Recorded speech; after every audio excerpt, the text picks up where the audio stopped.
Obviously, really good performance by GT. They put us under a lot of pressure with the ball, and we knew coming into this just how difficult that opening pair were, and they set it up so well. So whilst we were satisfied at the halfway mark, we knew coming up against their bowling lineup and the fact that they had 5 seamers plus Rashid was always going to be a challenge, and didn't get the start we wanted, and they were able to capitalise the whole way through, and their bowling was brilliant. You've gone through everything.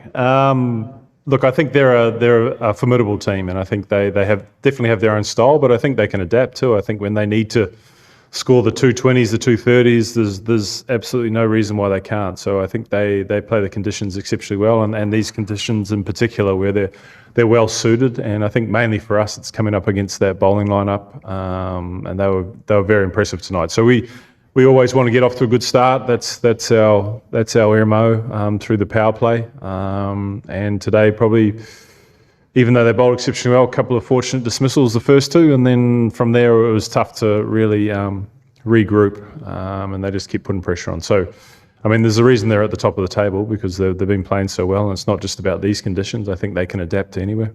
I think you reflect on the fact that we've done well to restrict them to 170. Obviously, in those 2 big wickets of Shubman and Joss in the power play set us up to be able to limit them, but we're under no illusions around the way that they've been playing and on the surface. So we knew we needed to get off to a good start, and that's what we weren't able to do. But I mean, if they'd scored 200, then we knew it would have been an incredibly difficult task. But I think the fact that it was 169, we thought we had a chance. But as always, you have to start well, and we didn't tonight, and that's what happens. And I don't put any blame on the batting unit. They've been exceptional this year.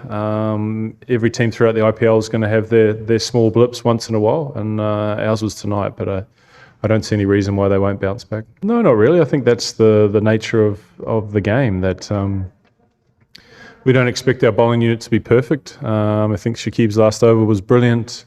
Paddy front-ended himself because we wanted to keep trying to take wickets, and that's what he was able to do. And he had an exceptional spell, and maybe 1 over from Malinga was slightly expensive, but once again, he's been absolutely amazing for us this year. So we don't get caught up in those small moments, because it is difficult bowling in the IPL in these conditions. And I thought to restrict them to 170 was a very good job.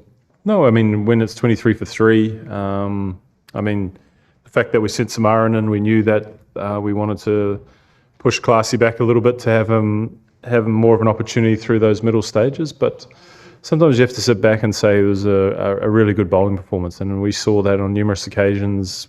The hostile spell by Rabada and SRH to start up, and then Jason Holder was exceptional with his lengths tonight. So it was difficult for guys to score, and then when you're put in that situation, you sometimes make mistakes, and that's what happened tonight.